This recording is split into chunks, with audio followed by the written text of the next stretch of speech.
We're going to talk about that with Clay Henry here, who was walking down memory lane with some Van Halen talk during the commercial break. Listened to a lot of Van Halen last night, did you, Clay?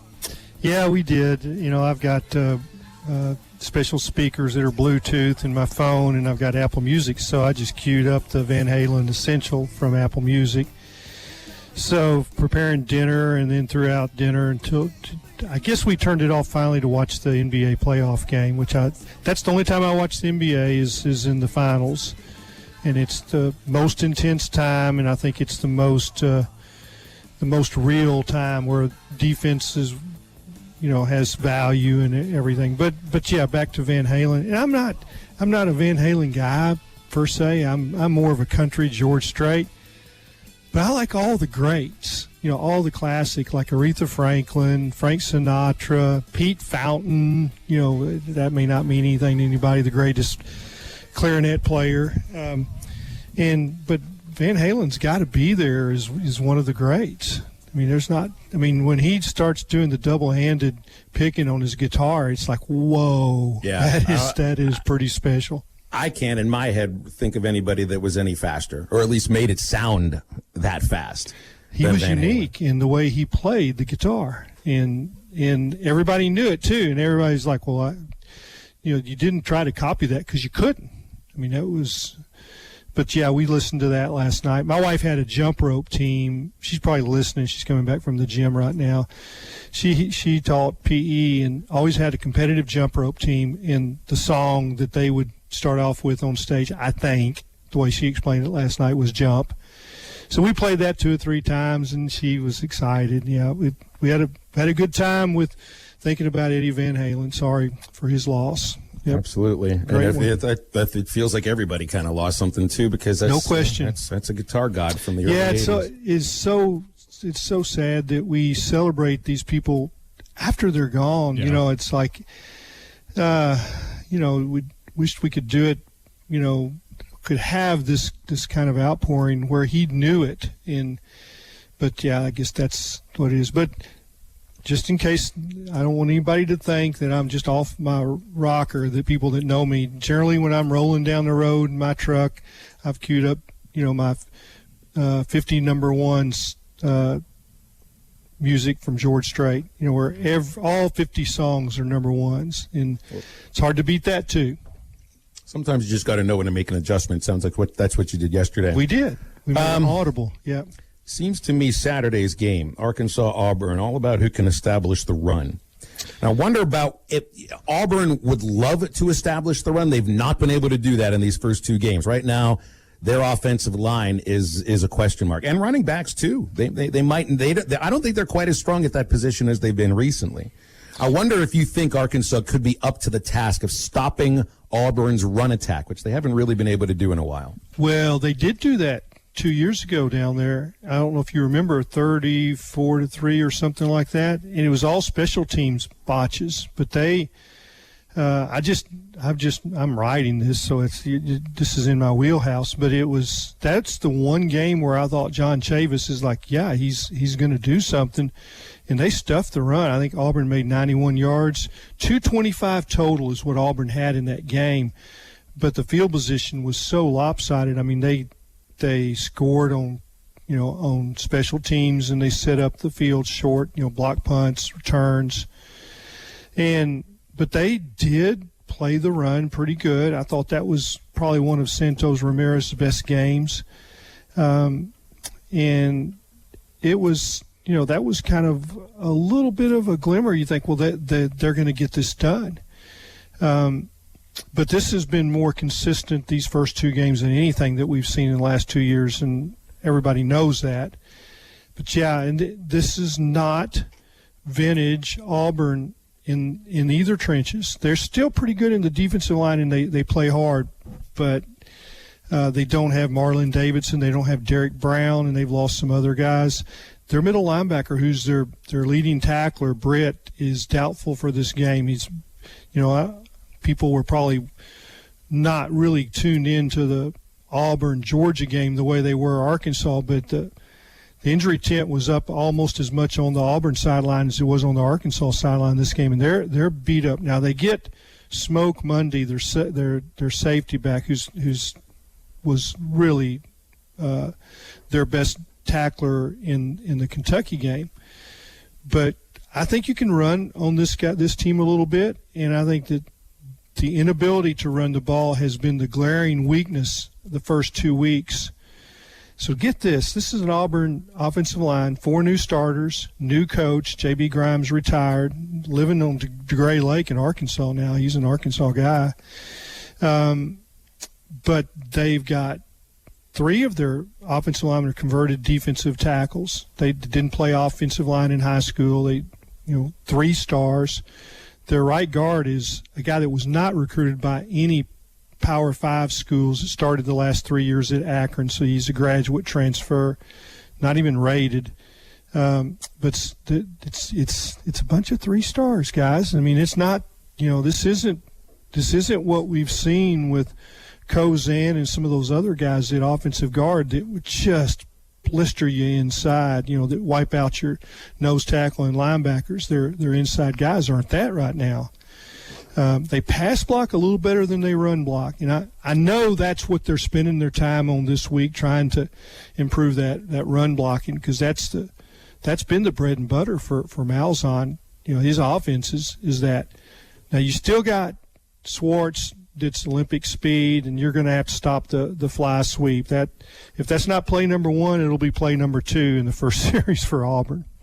Speaking of Clay Henry here on halftime, Clay, when you look at the Auburn defense, like we were just talking about, right now, according to ESPN, they've allowed, 239 yards passing and 173 yards on the ground.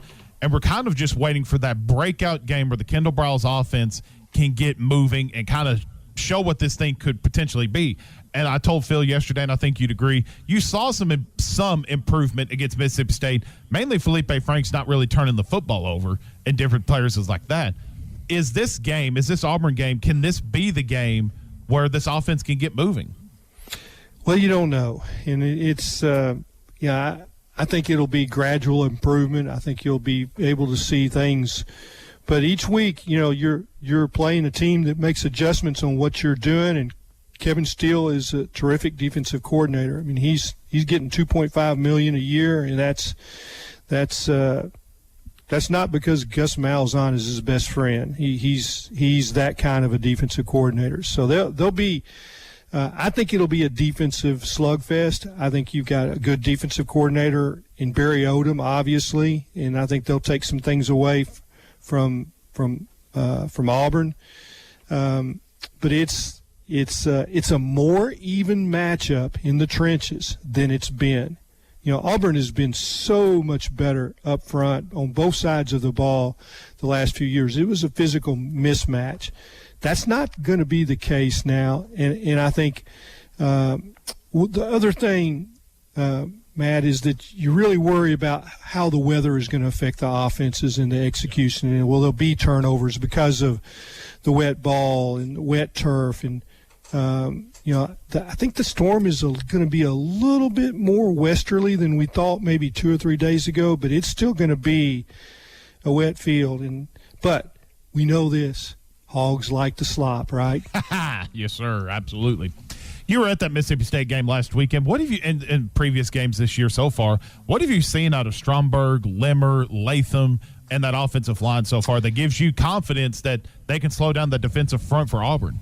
Well, they're competitive, and they play with emotion and fire, and they don't back down. They think they're going to be good, and they play with confidence. And I worry more about the outside in this game. Big Cat, their outside rusher, he'll be a matchup for whatever side they decide to play him on. I think they'll play him on both. They'll move him around.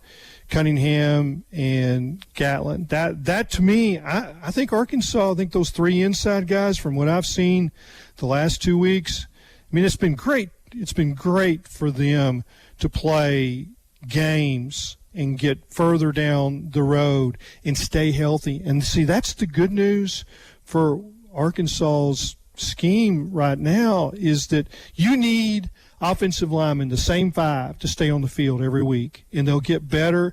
and understanding what the guy next to them is going to do and getting a feel for just the games that are played up front, how when a team stems and moves their front, I got to release that guy. Limmer, I don't got him now. It's going to be Stromberg's got him, and you have to feel that. It's not something that happens by watching tape. You've got to go out there and play games. And offensive linemen, they build on every game. And I think that's what's happened with those inside guys right now, Matt. And that's a good point. And that's what I watch every week. I watch those guys. And I feel like, Arkansas has got winners there at those three inside positions, that they're going to play a lot of football, and you're going to like what you get from them down the road. Well, I think that's where the games are going to be won or lost, especially this one when you just talk about where the weather's going to be, running the football. Whoever can control that line of scrimmage is probably going to win the ball game. And we talked, obviously you saw a lot of positive attention after Arkansas beat Mississippi State. And you saw from Kirk Herbstreit, you saw from a lot of the national media guys really paying attention to what Barry Odom's done to this defense in such a short amount of time.